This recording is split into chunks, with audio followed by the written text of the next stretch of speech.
What's going on, guys? Welcome back to the Sports Case. I'm your host, Casey Hudson, and happy game day out there, hockey fans. If your team is playing, I'm sure that you're ecstatic to dive right into tonight's lineup. So, of course, here we are, Game 3, Round 2, and if you've been paying attention to the Bolts and the Canes, it's been a very exciting series in some ways, and then obviously in other ways it's been very much like, okay, we could use some more oomph here is the best way that I could put it so far. So obviously game 1, the Bolts took the victory by winning 2-1, but then game 2 is almost the same style, fashion, and executed in the same manner, another 2-1 victory at that.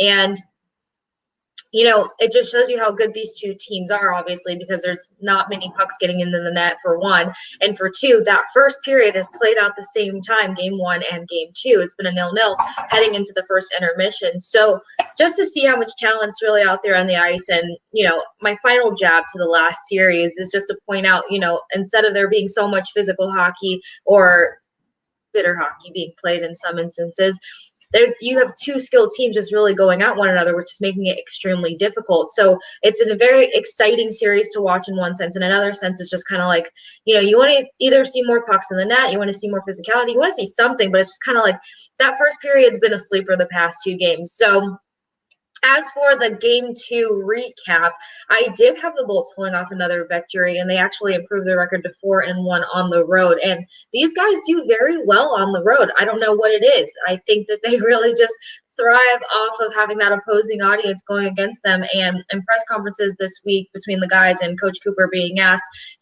what's your thoughts on having the fan base? Because Carolina's fans were electric. Not only were they electric, but I think they even upped their numbers of the fans that were able to attend. And if you saw it, watching from TV and stuff, it almost looked like completely packed out. So you could just imagine what that sounds like to these guys, especially after all this time of having no fans, minimal fans, and now it's really starting to feel real. It's really starting to feel, that sense of normality all over again. So, the guys were kind of saying, and Coach also touched on it as well, that even though it's, you're playing against an opposing team and you have these guys cheering against you and these fans hollering against you, it's just the fact of people being in the same building for the same love and passion for the same sport, really just going nuts, going all in. So I think they just thrive over the general fact that there's people there supporting something that everybody loves, which is hockey. So that just kind of rendered through everything, and that was kind of exciting to see. But it's playing well for the boys. I mean, we know that they took the 2-0 series lead versus the Panthers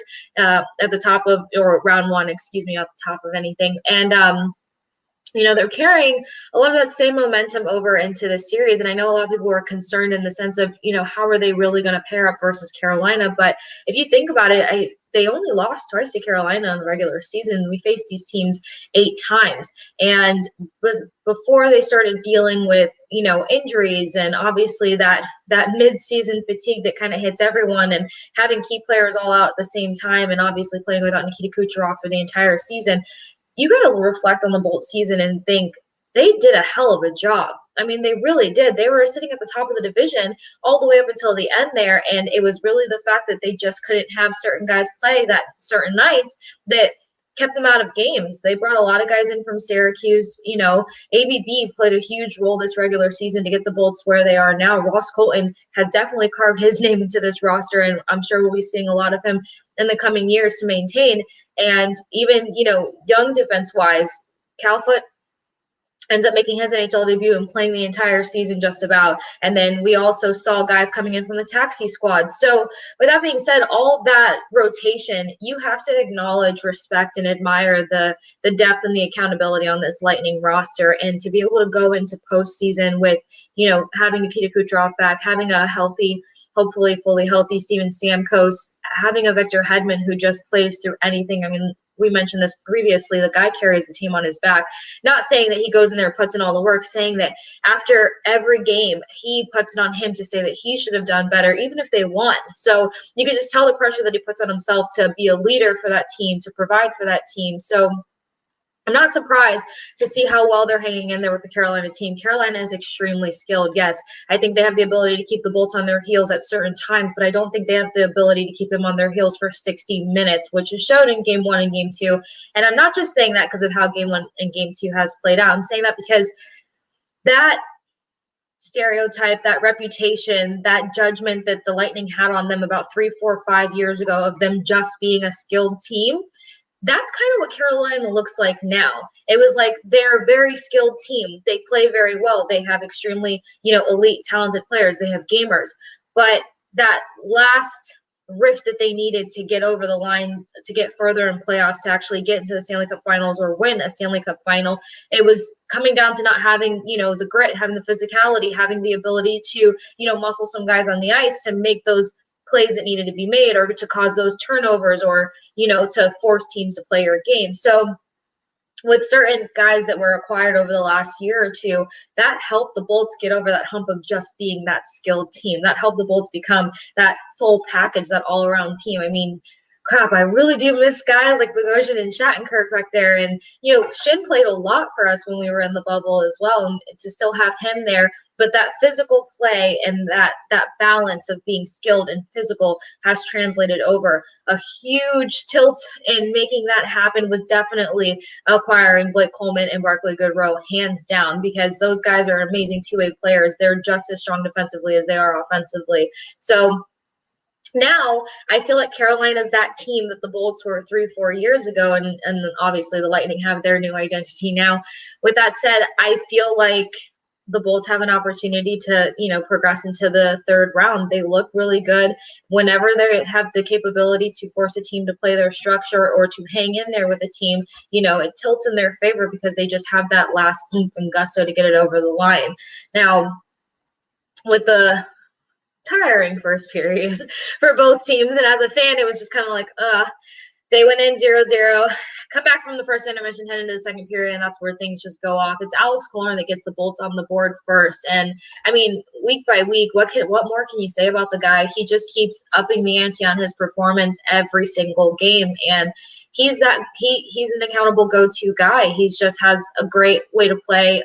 It was either Victor Hedman or Blake Coleman that said that he's an amazing 200-foot player. So he just has the ability to stretch the ice, to be there when you need him to be there, and he's showing that. And now I love the fact that he's putting so many more pucks on goal. It's great to see. So he's the 7:09 of the second period. He's the one that gets the Bolts that lead, and Victor Hedman collects his 10th assist of the postseason, and I just have to touch one more time on that. There's rumors and speculations going around that more than likely he's going to end up getting hip surgery once things wrap up in this postseason, and hopefully another Stanley Cup win. But to see the way that he plays through certain things, you can tell that he's not really charging up the ice as much. So obviously something is bothering him, but you can see where he's also sacrificing his body to make certain plays happen, to fit in his old form and to play the way that he, wants to play for his team and for himself. So he collects his 10th assist, and then Anthony Cirelli back on the board. It's so great to see. So Cirelli was somebody who hadn't scored since March, and then gets his first playoff goal. Then he gets back-to-back game goals. And then, now you can almost just look forward to him to doing it. And the best part about it is to see Cirelli on a one-on-one with another guy is spectacular. I've always compared him to Mendoza from the Mighty Ducks because he has so much speed on him. He knows how to kick that speed into gear so quickly. It was the breaking part that was obviously very questionable because he slid into a lot more goals than actually gaining goals, but he got all of that under control. And he even touched base on the fact that he spent the off season working on a lot of that stuff so that he can make those goals count and actually, get pucks in the net, not his physical body into the net. So Cirelli, and then Eric Chernak ended up returning for game 2 and getting the assist on Cirelli's goal. And we know that Chernak plays a huge role for this team, not just because it's a penalty killer, but this season alone, he started to become more of an offensive defensive man. You can see how confident he became in pushing pucks forward and even pressing forward himself. You're seeing him behind the net a lot more, and that's helped the team so much, not just for the goals that he's collected, but for the assists that he's collected from the positioning that he's helped get his team into. So it was great to have him back for game 2. He's also he's a huge asset, not just to help, his teams get assists and get those goals in, but to also, for penalty kills and for being a key defenseman back there. Now, obviously, we have also talked about the fact that Ryan McDonough's name does not come up enough. And I didn't get the exact number of it, but McDonough had a huge amount of block shots back there as well. And he got a little shaken up in the game. Didn't participate in morning skate, but that was probably more likely for maintenance. No alarms there. Coach Cooper says that he expects to see the same lineup tonight as there was in game 2. And then when it comes to that third period, the only thing that's scary with the Lightning is when they let off the gas. And when a team just happens to have, a streak of luck for a minute in the perfect amount of time. So it was nerve-wracking because under 5 minutes, Carolina started to really get their feet underneath them and almost make way to pull this game into overtime. But luckily, the Bolts were able to hold them off when they went 5v6. Vasi he's not called one of the best goalies in the league for no reason. He shows it so often, and obviously I hope I'm saying it right. Vezina finalist, Vezina Trophy finalist. If I said that wrong, you'll have to forgive me. It's been a long week, and I've read the word 50,000 times, but sue me. Anyhow, he is one of the finalists, and I think it's his 4th season in a row as well. So that speaks for itself, on top of, if you watch the guy play, just the impossible saves that he makes it look so easy. His vision. I would love to know what the hand-eye test is for goalies, because I can't even find my house keys if they're staring me right in the face. So the fact that this guy sees bullet pucks coming at him. There were some extreme saves that he made in the third period alone. Obviously, the whole game, he had 31 of 32 saves in that game. So it really came down to Vasi pulling through for them at the end of the third there. The guys did a great job playing in front of him.